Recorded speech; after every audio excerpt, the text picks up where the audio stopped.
So let me take this opportunity to welcome everyone to this session. We will be recording it, so I understand some people may not be able to join, but that shouldn't take us away from what we want to achieve tonight. I just need to make sure that I've got one eye on the screen and one eye on the other things that are supposed to be happening. Perfect. And then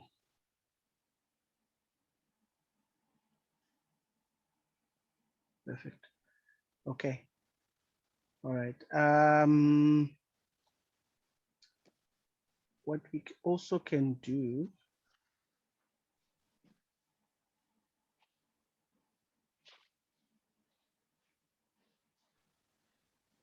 is this.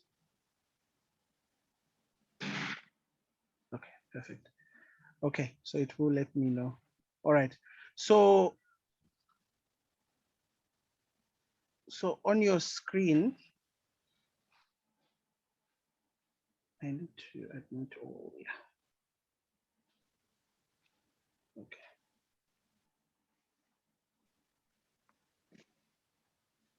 All right. All right. So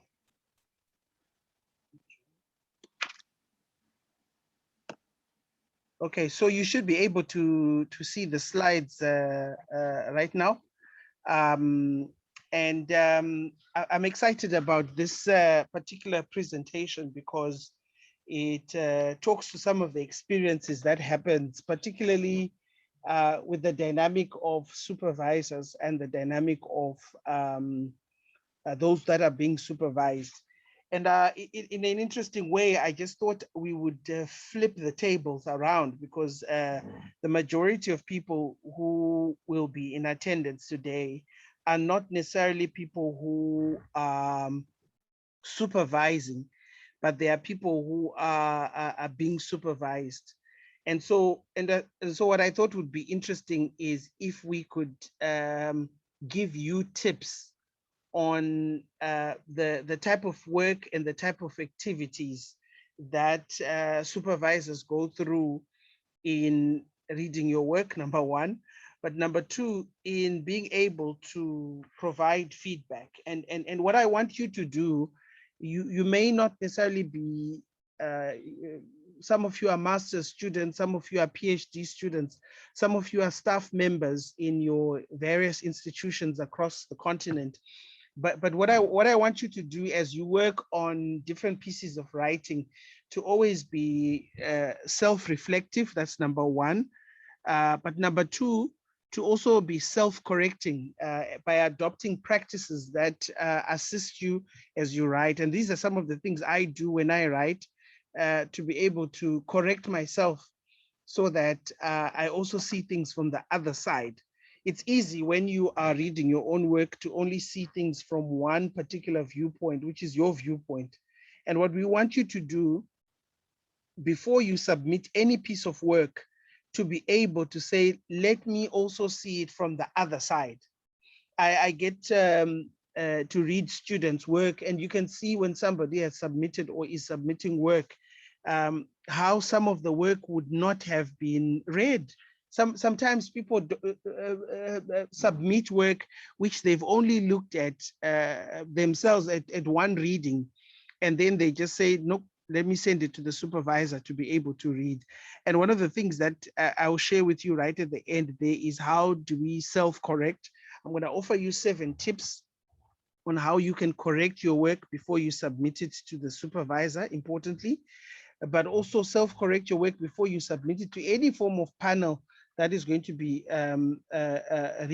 reading your work. And I think that becomes very critical and very important, particularly in the world that we're living in, where we try to emphasize and put it very succinctly to all students and supervisors who do the work we do, to say, listen, you have the opportunity to correct your work before you submit it.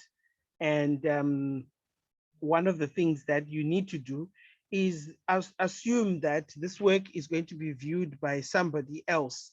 And how is it that you can do the hard work of self-correcting your own work before it is seen by others. And that's where my emphasis is tonight, to say this is a work that is called to all of us, for all of us to engage in. And so I've titled the workshop, or the talk for tonight, From the Lens of a Supervisor. And I really like that idea of the lens of the supervisor, because it takes the other side of the coin, which I hope all of us will be able to participate in terms of considering what the other side of the coin is all about. And so I borrow from a number of texts that I consult for the purpose of this workshop.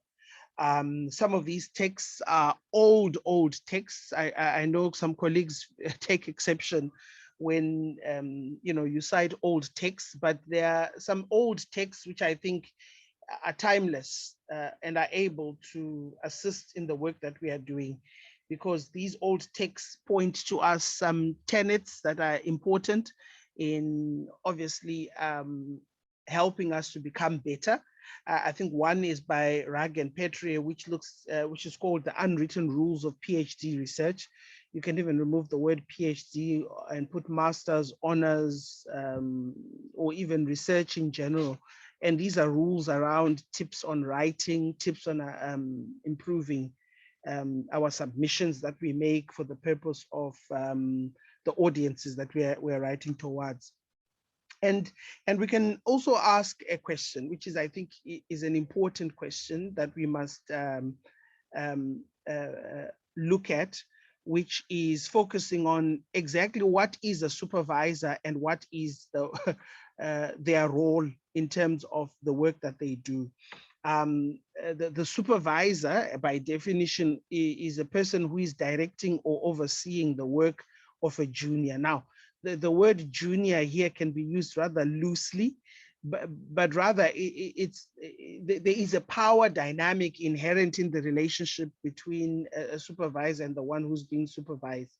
This comes also in the form of other contexts that we're in. Some of you are managers in your workplaces, directors in your workplaces, and the supervisor relationship also comes out. But within the academy, particularly looking at the student and the supervisor relationship, it's really somebody who's been given the responsibility by virtue of some form of ascribed knowledge that they have, to be able to take over or guide and direct a person who is engaged in a research project. Now, please note, it doesn't mean that the person then automatically becomes the leader of that project. The ultimate leader of the project, inherently, it's you, the person who is being directed by this person. And that kind of puts a flip side to it, because sometimes you get students who wanting the supervisor to automatically assume a God position in terms of the project that they're engaged in. But I think the emphasis and the point that all these written texts seek to point us to is this idea that this person is there to direct because of this ascribed knowledge that they've got. And this ascribed knowledge and power base that they've got is therefore then used to provide a position of guidance and a position of assistance to the person, to the other party. If you look further, in the UK, part of the QAA, the quality code, really positions that there must be at least one main supervisor, and that's ideally in the context of research. But there's no limit nowadays. Here in South Africa, we talk a lot about having a supervisor who could be an expert in methodology. You could have a supervisor who could be an expert in the particular discipline.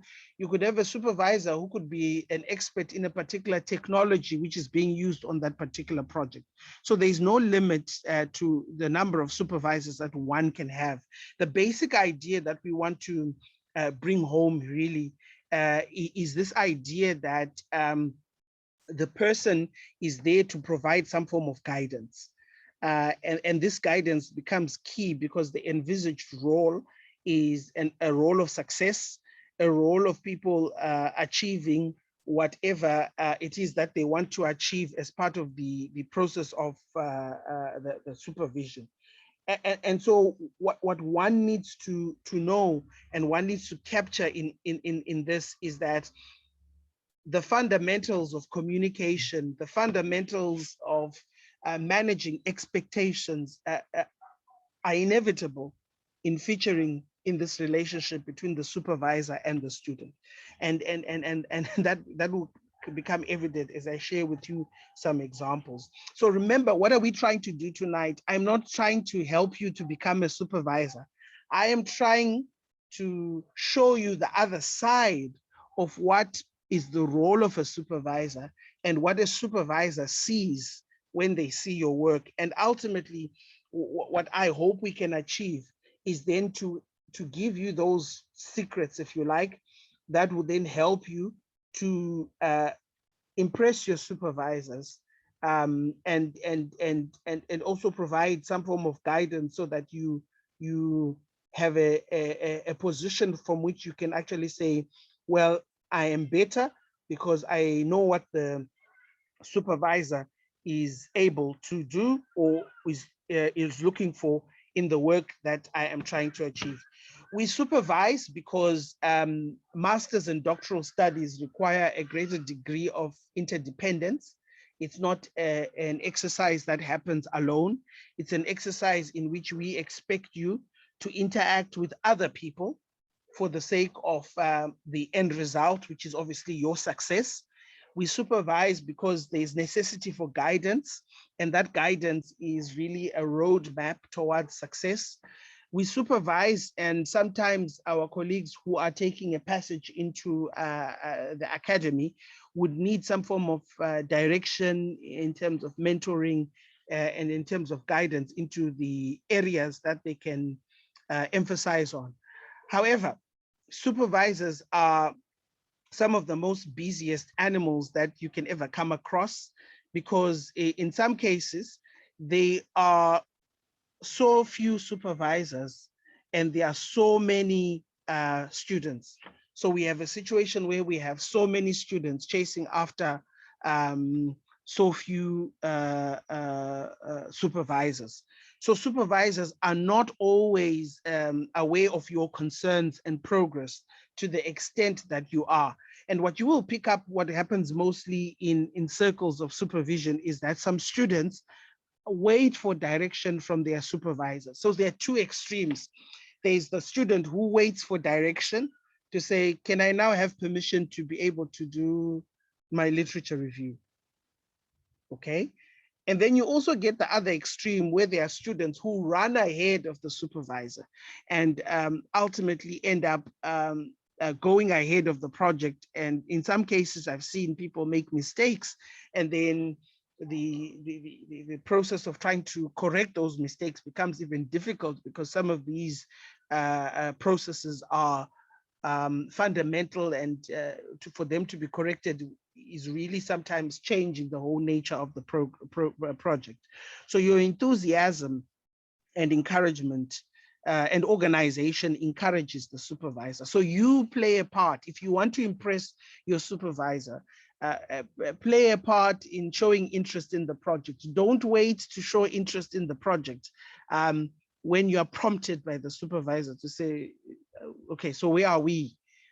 Try and be part of the project, and taking useful leads where needed to guide the supervisor to say, look, this is where I am, this is what I'm currently doing, and obviously avoiding the other extreme of running ahead of the supervisor, which we've spoken about. But ultimately, remember, it is your project, and the supervisor is merely there to provide a guiding role, and that is important. You may not know, but really it is you who also plays an important part.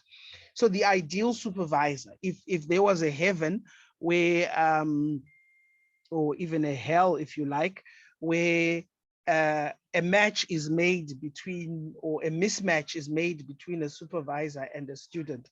What does this ideal supervisor look like? Well, the ultimate aim really is the issue of understanding the other person, and that becomes important. I mean, the dream supervisor is one who is the one full of wisdom, symbolic of Solomon, the wisest man ever believed to live. The one who has a positive Delphic prescience in their pronouncements of what will matter. In other words, they pronounce things and they think things happen. The person is able to communicate with the oratory skills of Martin Luther King. They are so analytical and they are so patient, like a saint. They have a pastoral touch like Florence Nightingale, a breadth and depth of knowledge that could come from the omniscience, a creative gifts like that of Leonardo da Vinci, Newton, Michelangelo, Mozart, with the inspiration of people like Pablo Picasso, Einstein, and the Beatles. And to cope with all, they've got the emphatic sense that must have been stolen from Mahatma Gandhi, to be able to know and understand and put things together in a way. Unfortunately, the ideal supervisor is nowhere close to this. In most cases, students are stuck with supervisors who may not even show an ounce of care or closeness to any of these traits. What we do know, though, is what we sometimes have is a bit of both in the supervisors that we end up with. We have people who are big talkers who can tell you that we want this project to finish as soon as yesterday. You can also have the slave driver who will tell you that, well, you must have things done within a particular set period of time. And if you don't meet those particular set period of time, the slave driver automatically then becomes concerned and sometimes pushes back. You've got a demigod who's about power and prestige. You never see them, but you see them, they're out there in the world. Sometimes you even wonder when people talk so well of that person to say, wow, this person is brilliant. And then you as a student who's working with this person, you wonder, well, yeah, I've yet to feel this. You've got a control freak who is very, has got meticulous attention to detail. You've got the laid back person who allows you to do whatever you want and lets you dictate, but at the same time, the danger that may also happen with the laid person is the laid back person, they allow you to become too laid back, that the process becomes delayed in terms of what we're trying to achieve. You've got the psycho, who probably is not accepting of any mistake whatsoever and is expecting a finished product. You have the small town grocer who allows the idea of observation as a technique of how you are working, but they are merely concerned through their observation of what it is that they can achieve and nothing else in terms of the extra effort. You also have the rising star who's really trying to prove themselves, and in a co-supervision where they are working with somebody more senior, they would like to, put some value for money in terms of why they've been brought into that project. So what you are dealing with are people who are ordinary human beings with their own imperfections, with their own challenges, and with their own shortcomings. And what you might then be called to do is to try and read whatever trait that your supervisor has and try and feed into it. And there's nothing wrong with any of these traits, but if you know you've got a slave driver, you know missing a deadline might not be a good idea. If you know you've got a person who is a big talker, just feeding into the big talk might not just be a good idea. There must be some level of assertiveness on your part. And so when you read, which is the first tip I want to offer you, try and read into the type of supervisor that you have, the type of personality they are, and the type of being that they are. And it will then help you to understand also that on paper within the institution, the supervisor is expected to occupy certain positions. They are there to guide you, which is the ultimate reason, to offer you some form of administrative guidance in terms of their expertise in the field, assist you during the exam process. The exam process differs really. In some institutions, you have to do a defense of your work. In some institutions, it's mainly an examination of a thesis or a dissertation, and allowing you to be able to do the work that you're supposed to do. So remember, what are we trying to do? I'm not trying to turn you into a supervisor. I am trying to show you ways in which you can read a supervisor and be able to have a good relationship with the supervisor in terms of the work that you're doing.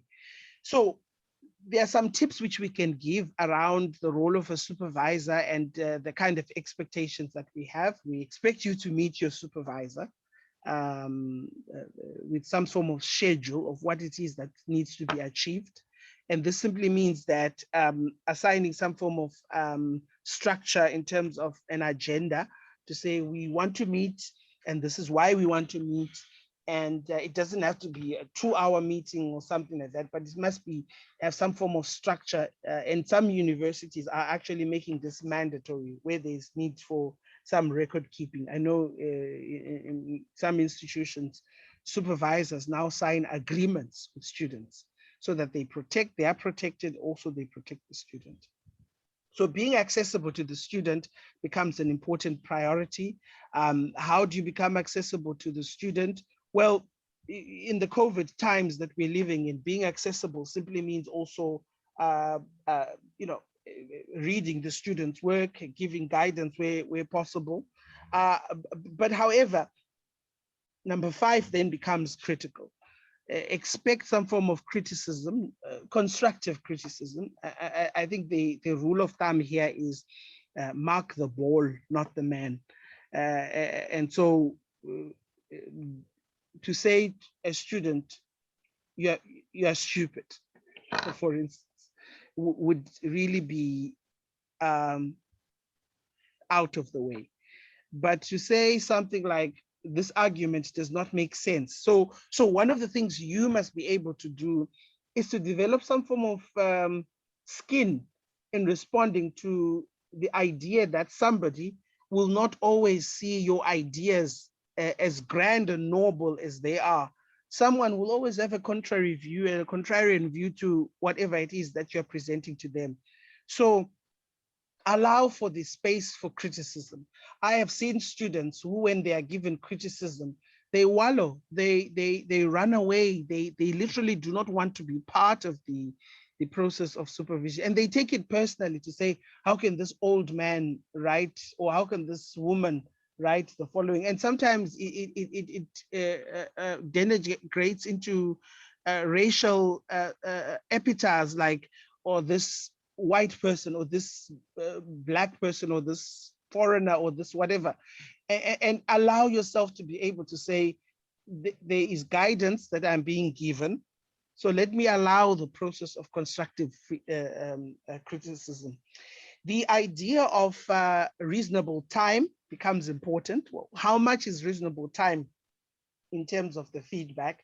And now I need to also say, the context that we are living in is a context which is very difficult, where we have too many supervisors, too few supervisors with too many students.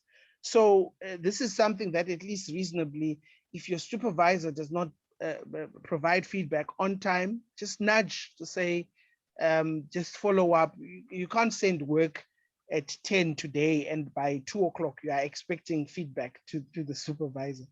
So just follow up and just ask to say, look, I'm just following up on the feedback that I sent. Where are we with that? But all of this is happening in context that are meant to protect you, which is the university context. Allow yourself, therefore, to get any form of institutional training or any advice from the institution on how you can also manage better the relationships that can exist between you and the supervisor. In doing so, we then must then allow ourselves to reflect. And this I found very interesting. It's taken from a book by Ramsden. And basically, one thing you must understand, the productivity in some cases of supervisors really rests on you. You are an important part of the contribution that supervisors make to the body of knowledge. And really Ramsden's argument comes in this format that we notice that people who publish more are the ones who are also able to supervise students. We've got the starting up of centers of excellence, collaborative research units, where there are students who are working on different things altogether. But as they work on these different things, this is all adding to the ultimate goal, which is around the output, not necessarily of the supervisor, but the output of the entire project in itself. So we therefore can then borrow from James and Baldwin, who in Australia, who then talk about ideas of effectiveness among supervisors. Remember, what are we trying to do? Tap into the mind of the supervisor so that you know how to better position yourself in the work that you're going to do.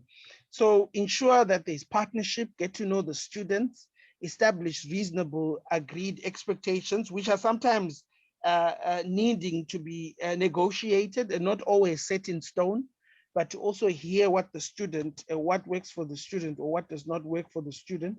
Encourage students to write early and often, and this is critical. What I often see is that students leave the writing project to say, well, I'll only work on it when I've got a deadline which is looming. So try and encourage students to write early and often, initiate regular contact and high quality feedback, get students involved in the life of whatever project or department that you're working within, inspire them, motivate them, and help them in any way in terms of the final product that is about to be submitted. Leading by example. As a supervisor, show your students in the work that you do and in the rules that you expect of them, that you're able to follow those rules. Be an expert as soon as possible. And the idea really here is to say, try and, my colleagues in Uganda call it a discipline of trade, where you've got one discipline of trade or related discipline where you know that you can contribute within. And actually with the students, then the idea is then to make sure that you are linked with somebody who is contributing in that area. So you've got a supervisor who is supervising your PhD on operations management, but you've not seen any published work on operations management from this supervisor. So potentially this then creates some level of difficulty, because what it simply means is that the person may be able to be having a PhD, but they are not necessarily an expert in that particular area that you're focusing on. And that then raises concerns, particularly for you, because what you want is quality feedback. You want feedback of somebody who knows what are the talking points, what are the debating points within that particular field of study. And their lack of knowledge in that, on those talking points really compromises your ability to be able to progress well in that particular field that you want to work within. Be available, and students as well, be available, be enthusiastic, obsessive in this sense. We're talking about really not letting the aesthetic side of the human relations rob you of the necessity of the task. I mean, this is the balance that often gets asked, the balance between the task and the person. Be concerned about the person. As a supervisor, let's say you wake up one morning, you're a student, and your helper has failed to come to work. And then now you are now juggling between taking care of the kids at home, while at the same time also trying to do your work and also your supervision work. I mean, nothing stops you from letting your supervisor know to say, this is what's happening. And that letting out is not, should not be seen as a cop out, really. It should be seen as a way of reaching out to say, I'm human and I also go this. The informal aspect is critical, just finding out also a balance between formality and informality. For instance, by informal, I often refer to the idea of in the setup that I work in, that I can go and see a student who I know they are sitting at a particular work area. I've printed an article and I say, well, let's go and sit over lunch, or sometimes not even talk about work, but just catch up on the other things that are happening, to also show this human side. But there's necessity to keep records of meetings and to also protect yourself. Now, this becomes critical because we often get students come up and say, well, the supervisor was never there for me. I sent my work and they never read it. And there's also necessity to keep these records. And I'll talk to you a little bit later on. Place the student ahead of the institution. And this is a debatable one, which I've had with some of the colleagues. Basically, the challenge that often happens here is that some people see students as products to their own advancement. So the institutional goal for promotion then becomes embedded in the idea of this student studying this PhD must finish this PhD, because if they finish, it will help me in getting promoted. So what now happens is that the driving force is the metric of completion, so that I get A, B, C, and D as part of the benefit, yet we leave the student voice and the student experience out of this whole process. And so what we are saying in some cases is there is necessity to rethink the way the model is currently working, nurturing your students. When you expect students not to plagiarize, show them, what is plagiarism. And often students often have to sit and suffer from comments from supervisors, which are very generic, which are not speaking to the issues on the ground. But these are just comments which are just being used to say, do A, B, C, and D, without practical assistance in terms of being shown as to exactly what it is that is being expected of this person by the supervisor. And I think we need to be very honest also with ourselves when we do activities of writing, that we are all not perfect products. We are all products that are being nurtured in terms of developing ourselves to become better. And once we lose that focus of the idea of being made into something and assume some form of a status of saying we've arrived, it then deviates away really from achieving the task at hand. You will have people who will graduate, but after graduation, they will not want to see this person ever again because of these challenges that are there. So if you've just joined us, what we're talking about is I'm painting a picture of supervision. And what I want you to do is to then put yourself onto the other side of the table of what a supervisor role and work is about. And then you can actually then say, okay, how is it that I can find ways to work better with my supervisor, given what I already know about the supervisor? The supervisor sometimes is faced with challenges. Sometimes these challenges are around matching them to the particular project.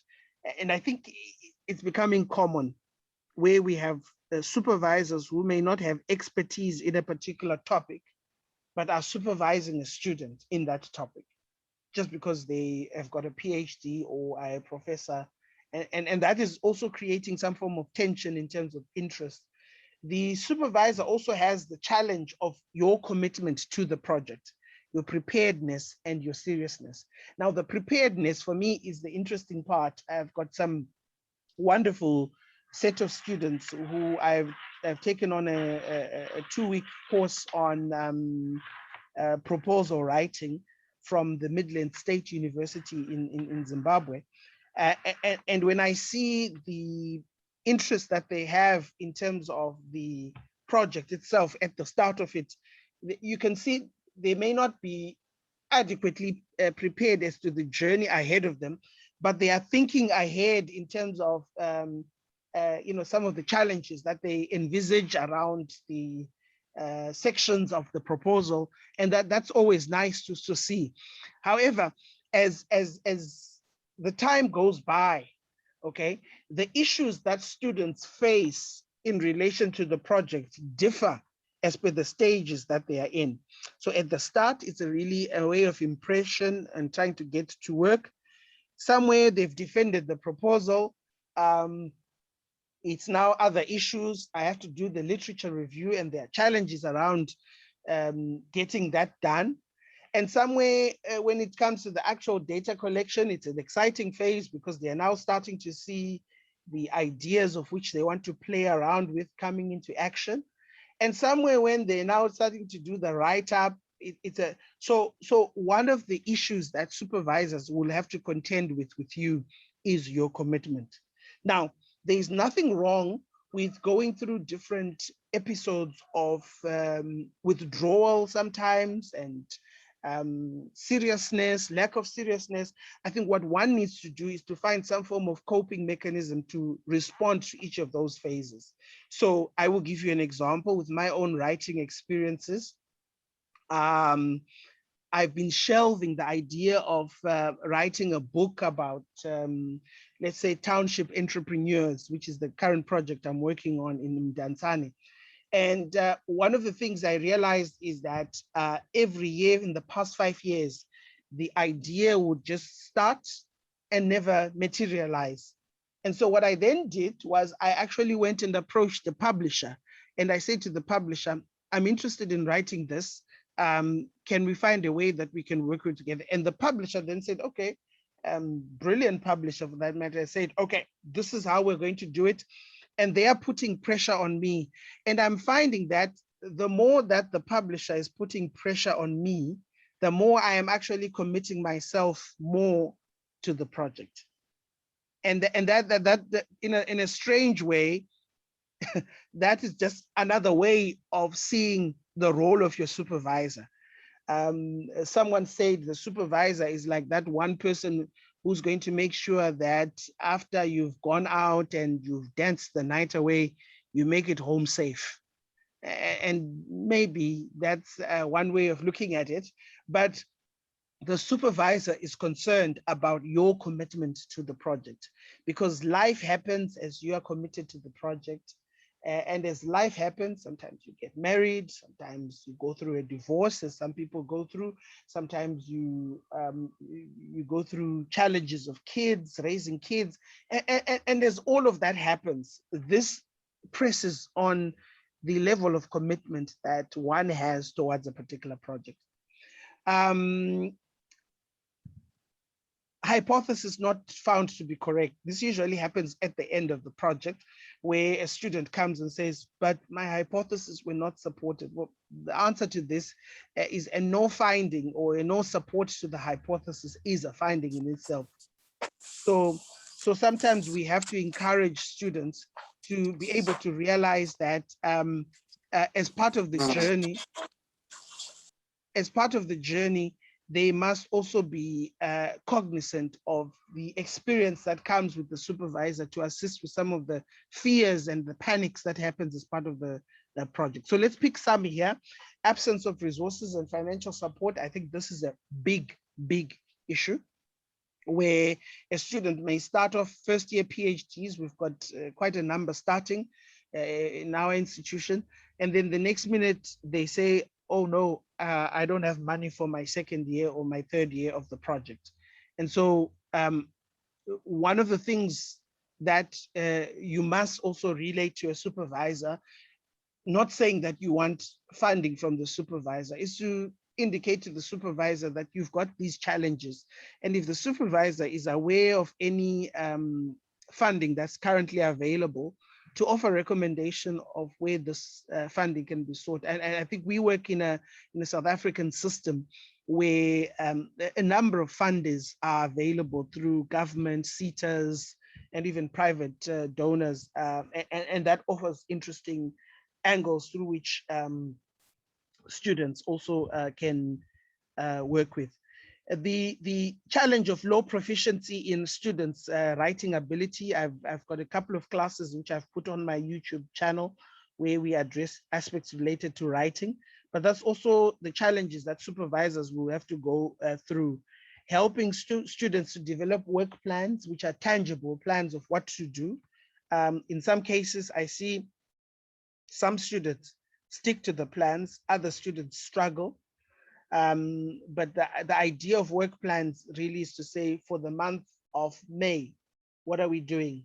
For the month of June, what are we doing? So that there are these deliverables that the students is able to achieve. Students see the project as a course rather than it being part of developing future skills. I always emphasize that if you get corrected on how to write, just see that as a wonderful opportunity that will help you not only in your research project, but also stemming outside the project in itself. So those are a range of issues that students, the supervisors go through as part of concerns. But the ultimate thing for me, which I often say to some of my colleagues, supervision is about power. Supervision is about, for some reason, I have seen it in the experiences that I've had as a supervisor, where I supervise, with due respect, people who are even old enough to be my mother, and how those people can easily then put themselves at your mercy, if you like, to say, look, I'm here to learn, forget these dynamics or these biographical things that are existing between us as barriers. Let's get the job done. And in some contexts, some people can let it get to them on both sides. And in some contexts, some people can let it even stifle the work that it needs to be done, fearing to give feedback on the basis that this person is old enough to be, my parent, or sometimes fearing to give feedback because the person might occupy a position of authority in some government entity or some private sector context. So supervision is about power. But what I also want you to know is that within the power dynamic that ultimately positions the supervisor as, a bit ahead, you as a student also have power. And the type of power that you have is a type of power that you also can dictate the pace at which things could happen. If, let's say, your supervisor is taking a different angle to which you may see, to open it up as academia allows us to be able to have an open platform where you can also get the supervisor to know those other dynamics.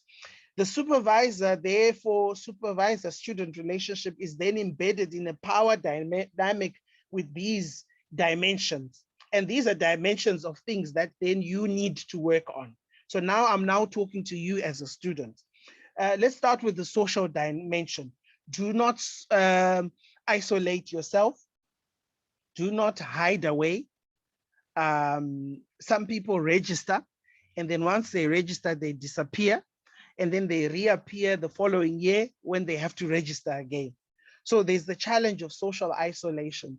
And in addressing this challenge, what we are trying to say really is to say, be visible, be visible. Let your supervisor know that you are there. And I'm not saying you are there every day, but make your supervisor know that you are there, and we can see you, and we know you are there because you've got this task to complete. You also have the practical dimension, which only you can work at it, and the supervisor is just there to try and nurture it, which is this idea of skills such as problem solving. Are you reading the relevant literature? I got so frustrated. There's a group I work with from the Nelson Mandela University, where I picked up that students are not reading literature that is given to them. And as yes, in fairness, it could also be challenges with their program where it doesn't, they're heavily loaded, but there's nothing so frustrating where the supervisor makes all this effort to try and make information available to you, create platforms through which you can get information, and little of none of that is being utilized and consulted upon. So we need to also foster independence and accountability. You are you own the destiny basically of your own progress. So where you are taking this project, at the end of the year, the person who's going to be accountable is you, to say, what have I done with the time that I was given?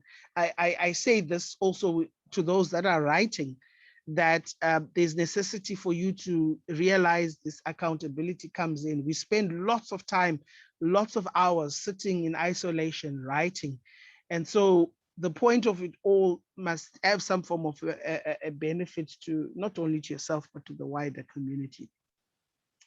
There are then two other dimensions which we can focus on. The first one is, third one really is the intellectual dimension. Really the idea that the supervisor is just there as a guide, and you are there to be guided so that you then lead the project in itself to become an expert in that particular area that you are professing to be wanting to research on. The idea really here is this idea of self-directed learning.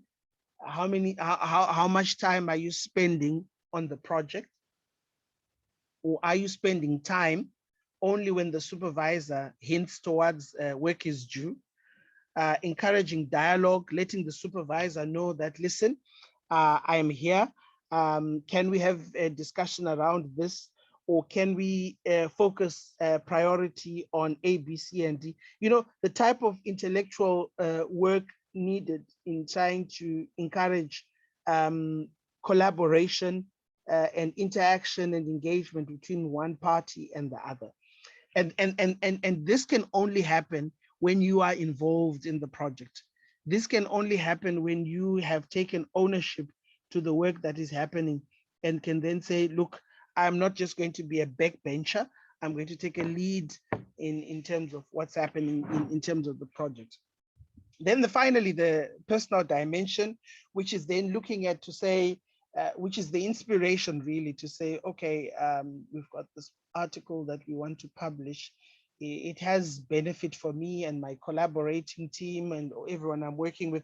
What is the benefit? We're not just doing all of this for the sake of an intellectual exercise, but it's really thinking of the end goal in mind, this identity or development that we're all interested in, to become experts and rating and tenure in the disciplines that we are looking at. So what then emerges out of this as a combination of the literature is then to say, his expectations, her expectations. What are the expectations of the supervisor? What are the expectations of the student? And obviously we are aware that all of this is happening in a power dynamic. But the idea really is then to say there must be collaboration. There must be a working together. There must be a seeing that distinct as our roles are, there's a uniqueness though. And it's the uniqueness of seeing this as a team effort, that we are both working together to try and achieve some form of synergy. Supervisors expect students to be independent. When stuck, students can also speak out to say, look, I'm here. Follow their advice. Nothing supervisors hate than students who don't integrate, find suggestions meant to improve or assist them to improve. Produce written work that is fairly polished, which is the last part of this presentation, where I offer you self-correcting tips. And one of the tips I offer is that please, please, please, your first draft must not make it to the supervisor. Try and polish it up a bit so that you also help the work of the supervisor, who, by the way, is not meant to be a language person, but really a discipline expert in a particular domain. It just happens that they also have language skills that they've honed over the years. Be honest when reporting the progress. Don't create a flowery impression that you're the best student and everything is going well. Be honest in terms of that. Be excited about your project in terms of what you want to achieve. But we also have expectations to our supervisors. Please, please, supervisors, supervise me, provide this guidance. Read my work in advance. I knew of someone who used to read work as the student was sitting next to them, and it made the meetings longer. But it also became frustrating on the other party because they could pick it up that this is really reading as you go on. Be friendly, open, and supportive. Structure your sessions to support easy exchange of ideas, which is this idea then of collaborative power.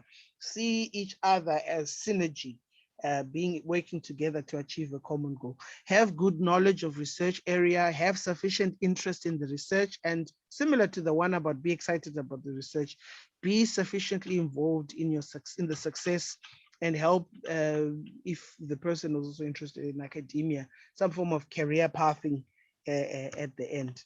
So let's take and then look at what some of the attributes that we expect in this relationship.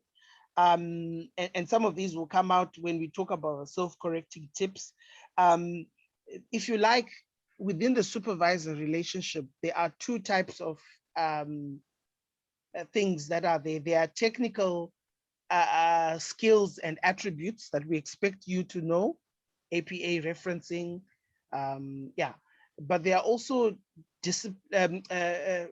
epistemological kind of discipline specific knowledge and concepts that we expect. So if you're going to say you're working with the OCB scale, organizational citizenship, that person should be able to know the distinction really between the knowledge of the field and also the technical details of the field, which is this intersection of the general attributes and the sectional attributes.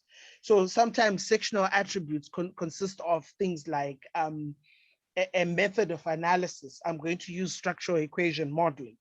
Sometimes sectional attributes can include, I'm going to use narrative analysis. So that's more discipline related.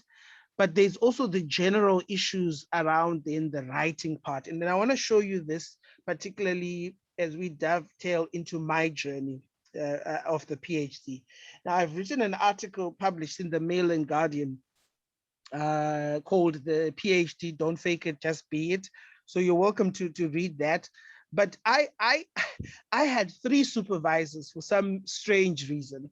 And upon reflection, of course, now you appreciate that there was some rationale leading to the existence of these 3 supervisors.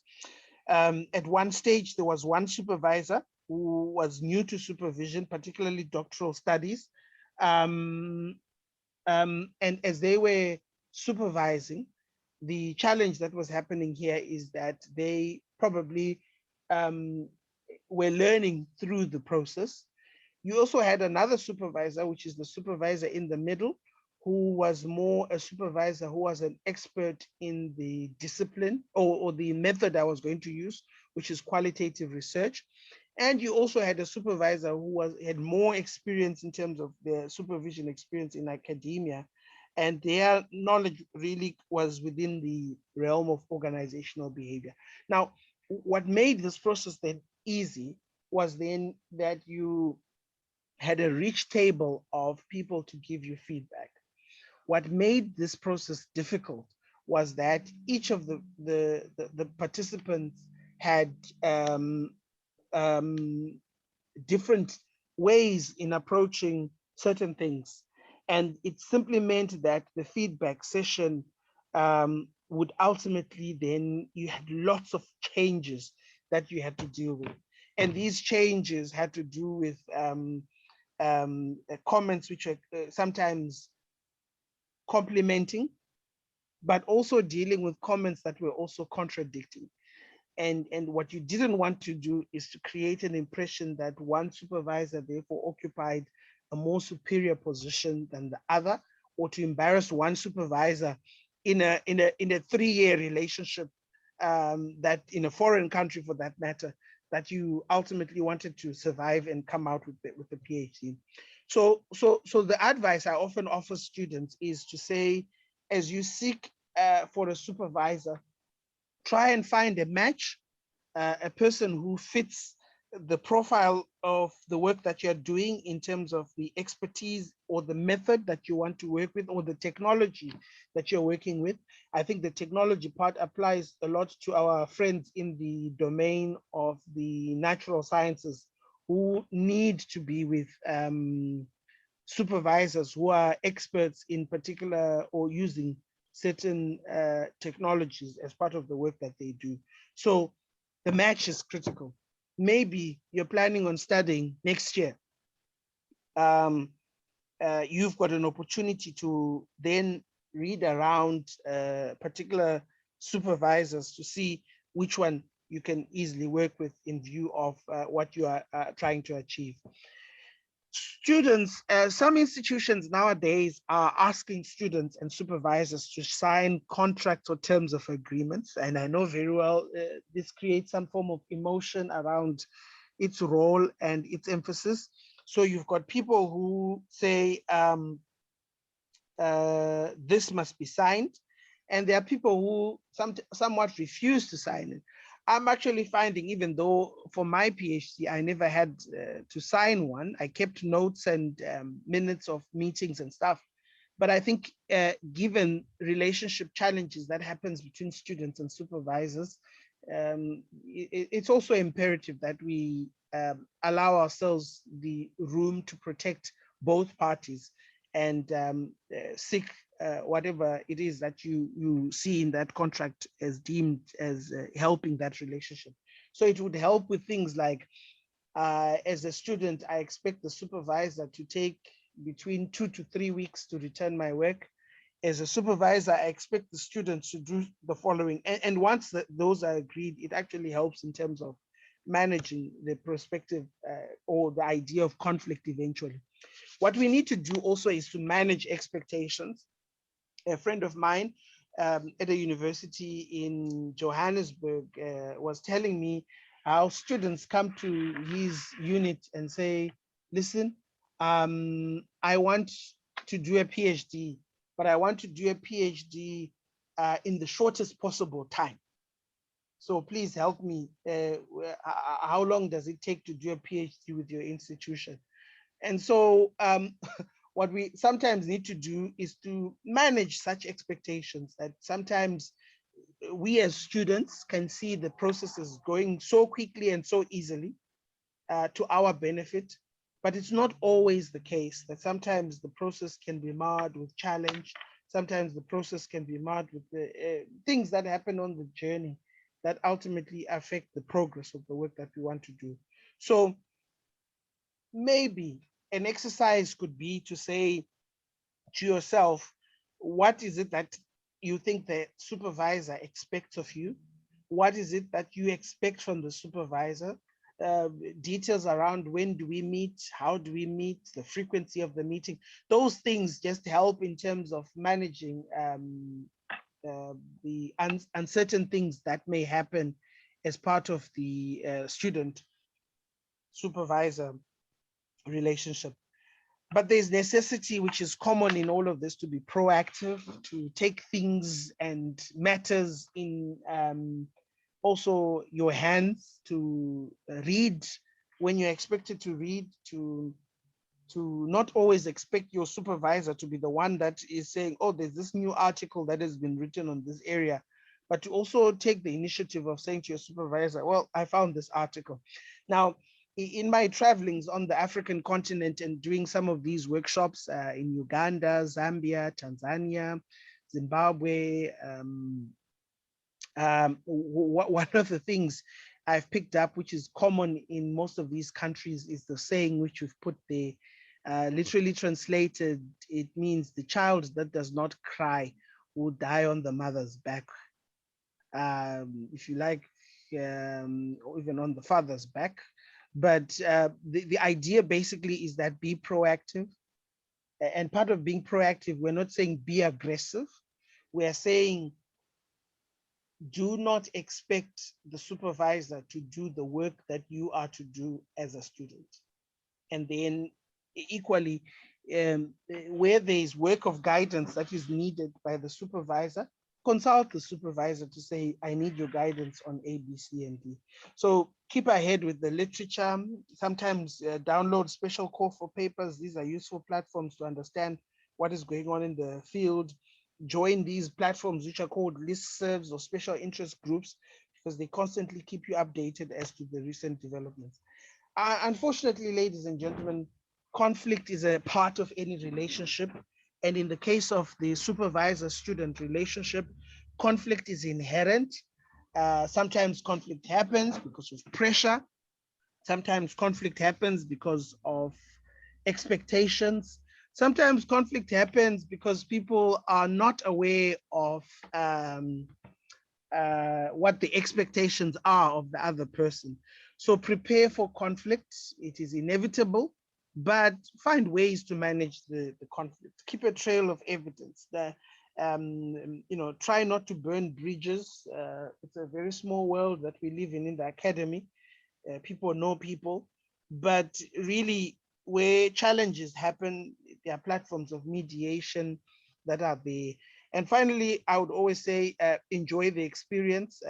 Studying at such a level offers you opportunity to be able to see the world and to be part of the greater scheme of things. Finally, what are the self-correcting tips? So this is probably the gist of what I wanted to talk after that after that long introduction.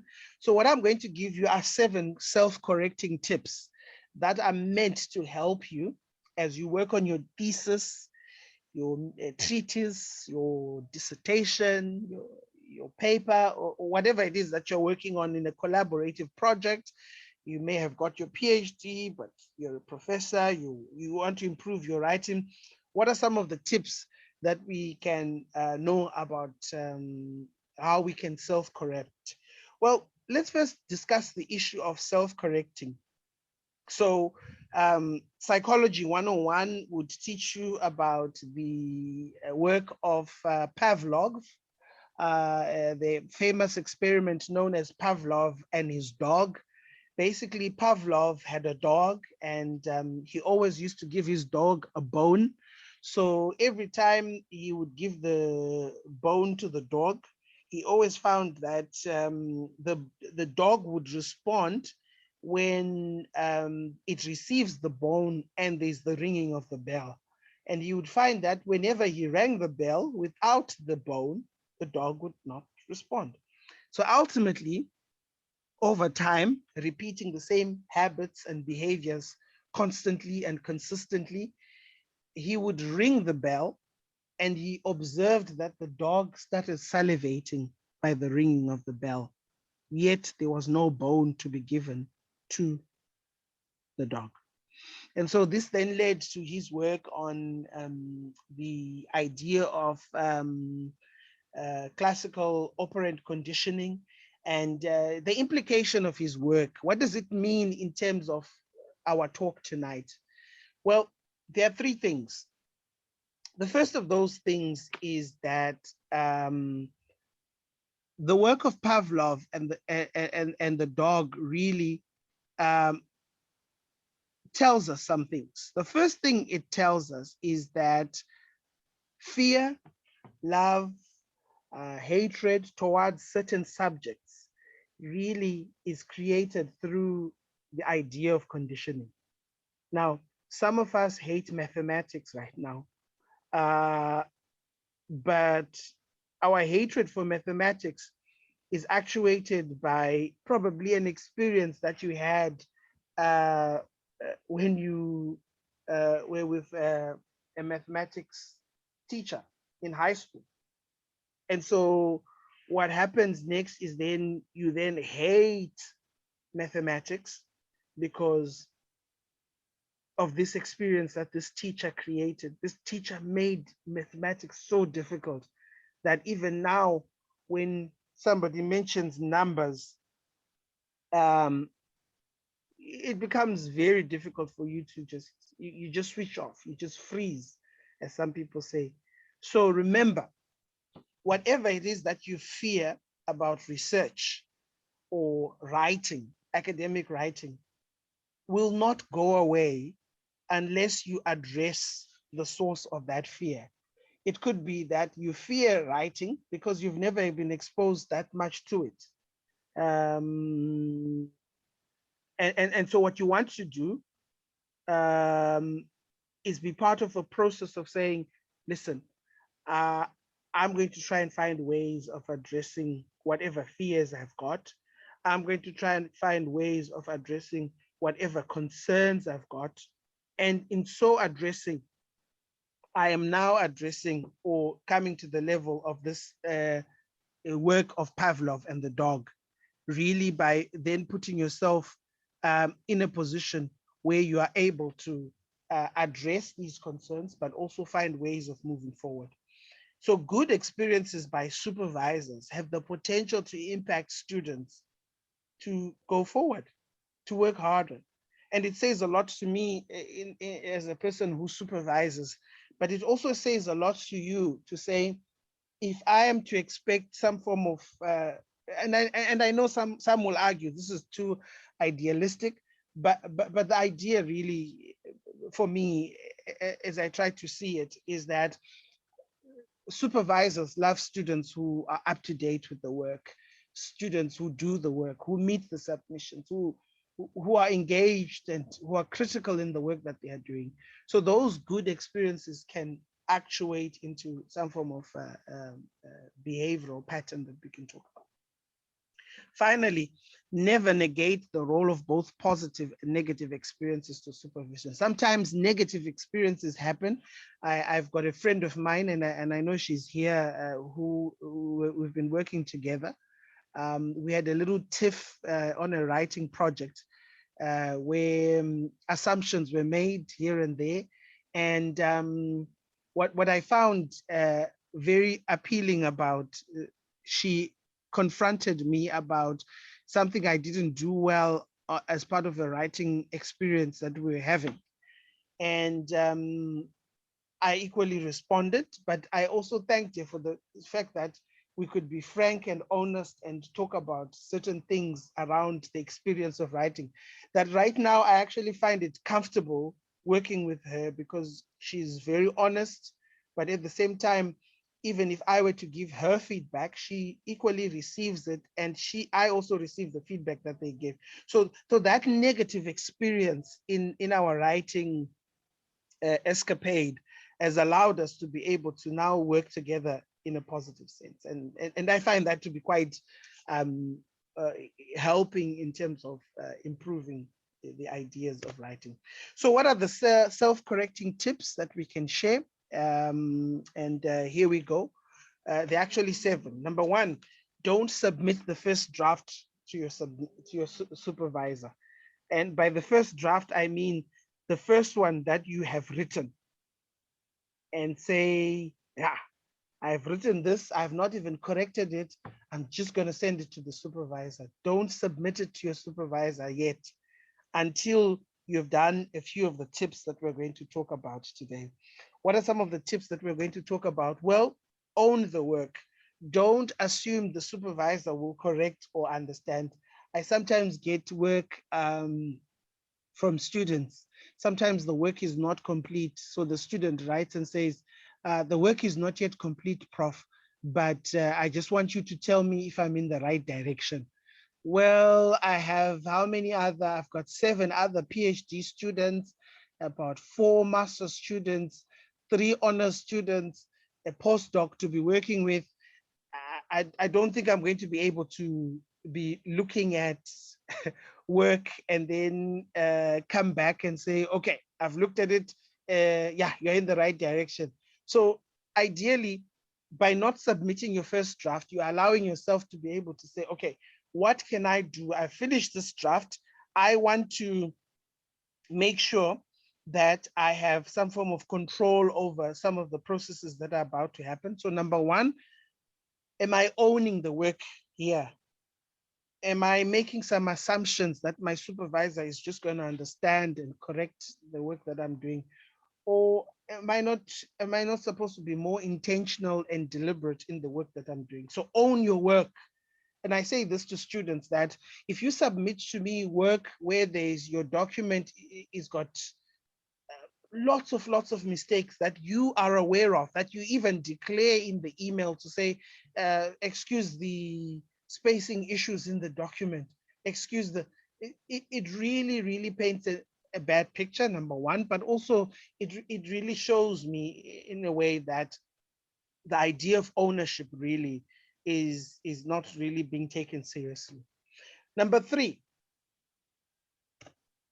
print your submission and read aloud. And this is something somebody taught me. So I have this little ritual for every journal article before I submit the final version to the journal.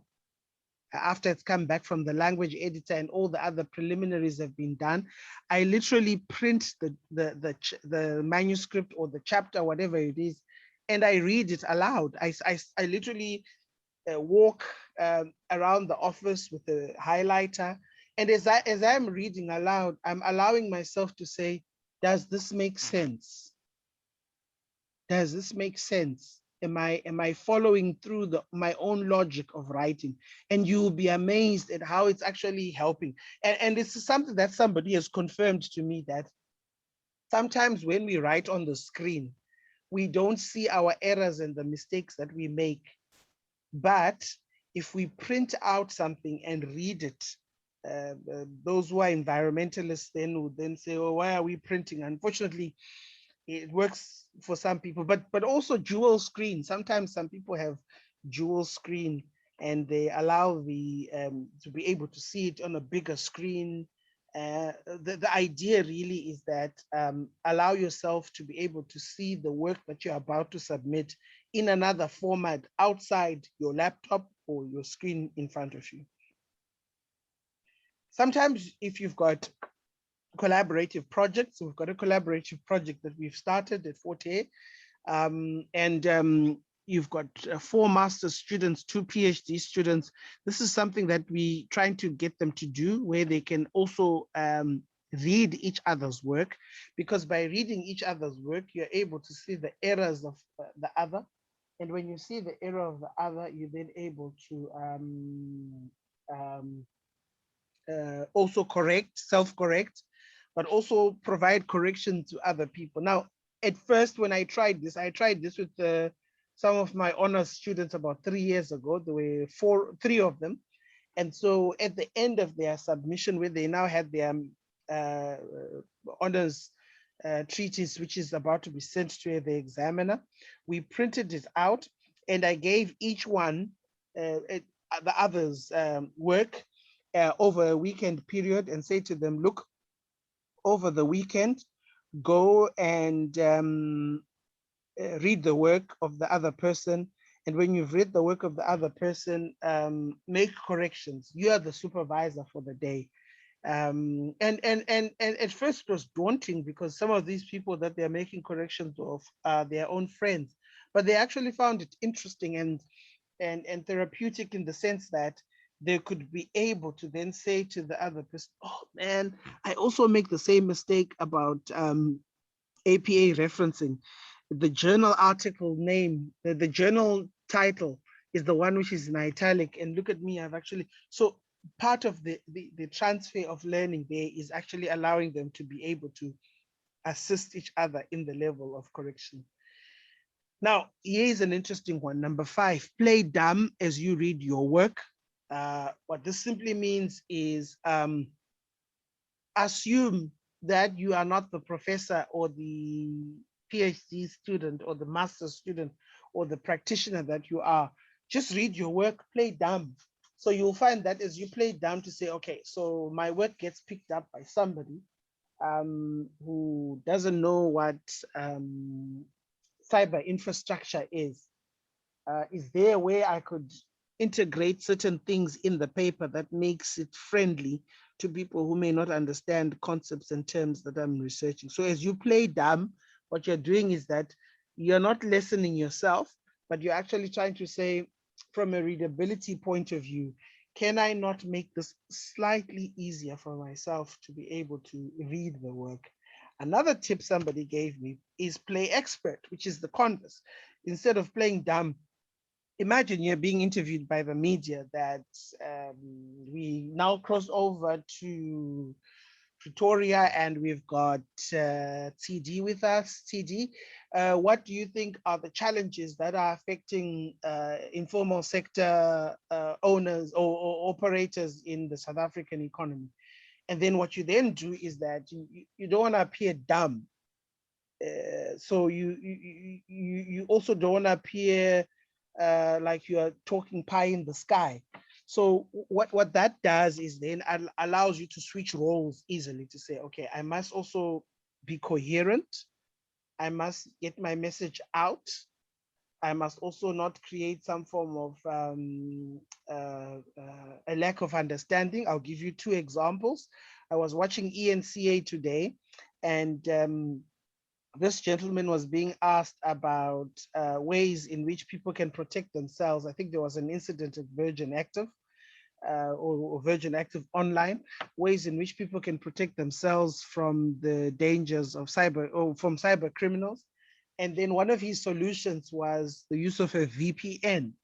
And so he assumed that the presenter knows what a VPN is. And then the presenter then says, I would not do justice to this interview if I don't end this interview by asking you, what is a VPN that you just spoke about? Because I don't know what that means. And in his admission, he then apologized to the presenter to say, I apologize, I assumed everybody knows, but this is what, and then he does a brilliant job to explain what a VPN is. And I thought that was quite admirable and a good example. On the other hand, again on radio today, Sakina Kamwendo had a show, and on her show, was interviewing a professor of customary practices. But there was a mismatch because the question that was asked to this person had to do with customary law, not necessarily on customary practices. So this professor could not answer the questions which are related so much to the law. And the listeners were not forgiving. People would say, well, the professor should have just dropped the phone call and pretended that it was the network. And what that taught me today was really the necessity of wearing those multiple hats as writers to be able to, on one end, make our message so simple, but to also not water it down through some discipline expertise that may be common to us. And that's something that really is a useful part in self-correcting behaviors. And then finally, the last tip I can give you is the importance of investing. And nowadays, institutions of higher learning, I know the Free State, the University of Fort Hare, really invest in software such as Grammarly. For the better part of my days, I had the paid up version, but now I found out that the institution offers it. And so what it has allowed me to do is it has allowed me to be able to put some of my work through Grammarly, and it gets corrected. It's not perfect, I must say. Grammarly will have its own challenges, one of which is that it's obviously set in an Americanized way. So you'll have to train it that the spelling for organization that you want is the one which is spelled with an S, not a Z. But those are things that also you can invest in. And the best form of Grammarly that you've got on your computers is spell check. You'll be amazed at students who still do not do spell check on the documents that they submit. So spell check your document. Don't read the first draft. Don't send the first draft. Make sure you work on it so that it also reads well. And also importantly, make sure you also give time to the process that happens with self-correcting. Self-correcting is not meant to be done in a rush. It's meant really for people to pay attention to it, and it's done in a way that allows you to be reflective about it and reflexive about it. And the basic distinction is that being reflective allows you to see something, being reflective allows you to see something, being reflexive allows you to be part of the process of then seeing and correcting something. And those distinctions then become important in trying to assist you to be able to be a better writer. So thank you very much for attending. I want to take some questions and comments that people may have.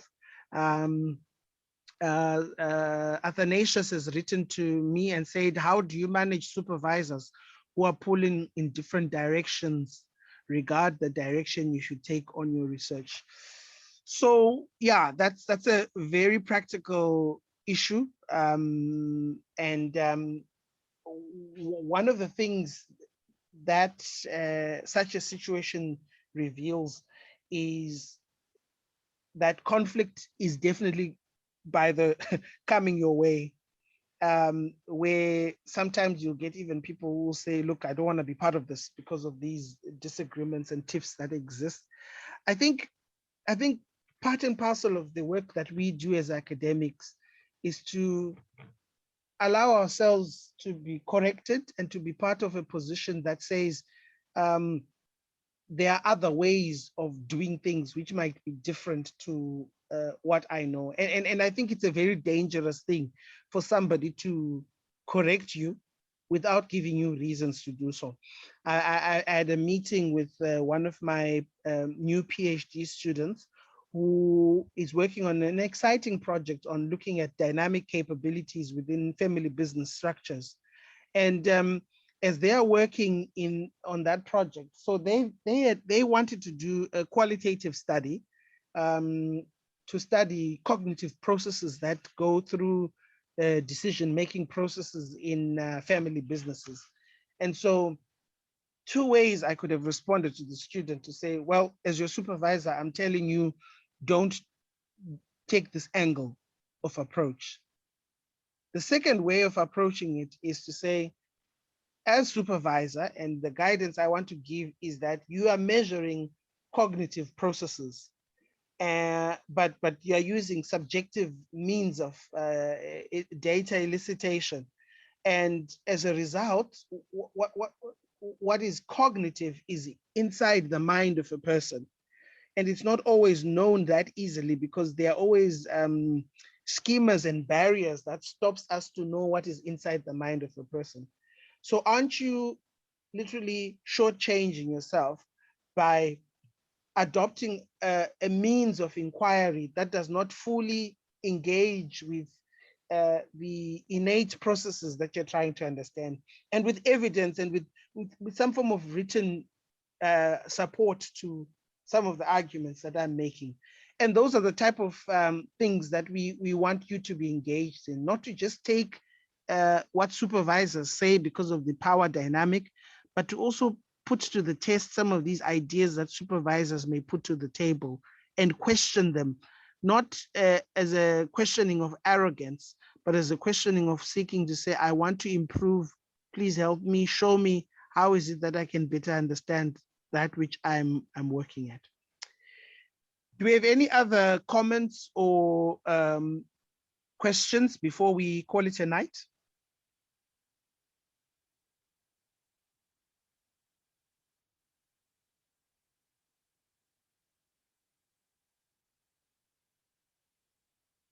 Okay, I think it was clear. I don't see anyone. Maybe let me double check. Okay. Yes, the link will be shared on the platform, on the YouTube platform. What I will also do is I always put my email. I think let's take Dr. Matibe, and then while I put my email address on the screen.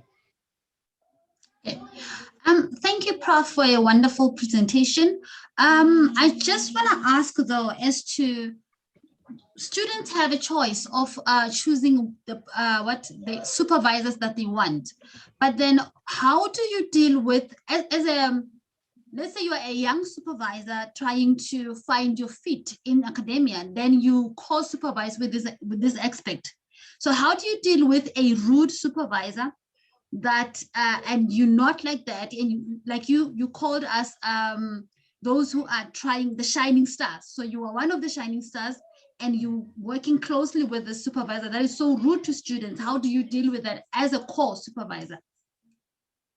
So yeah, well, good question. The issue for me sometimes in cases like that is that obviously you can find a platform where you can engage the person outside the students to say, listen, I'm also a staff member. I just thought I would let you know that perhaps maybe A, B, C, and D, you might need to watch it because some students are not understanding, blah, blah, blah, blah. You set the context and the background there.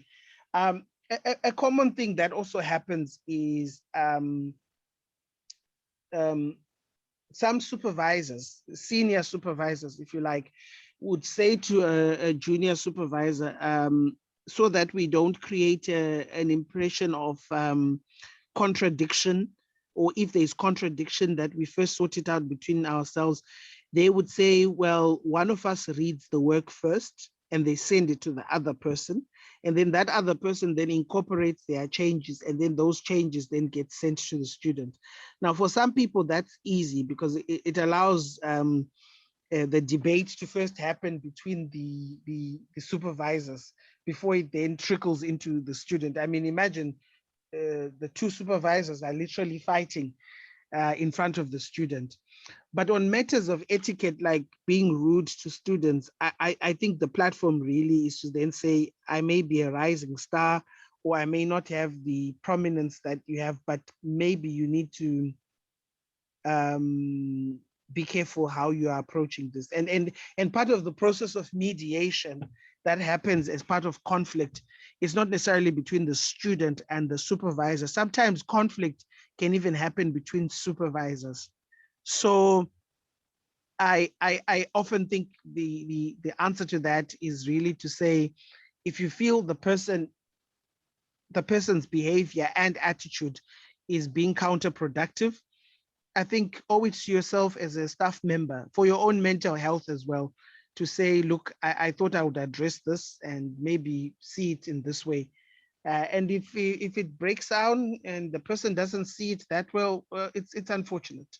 It will be very, very unfortunate that they opt to see it in a way that is not developmental, but yeah, otherwise. Okay, so thank you everyone for joining us. I wish you well, and we're trying to have these workshops every month So definitely we'll have one for June. And like I said, and some of you have seen, the presentations are available, even the ones from previous months on academic writing. Please feel free, but importantly, as you engage with the material, please use it to your project and to your benefit, and look forward to getting more success stories of people who are doing well and progressing in their work. Thanks a lot for joining, and I wish you well. Take care. Thanks, Prof. Good night. Thank you. Bye. Thank you, Prof.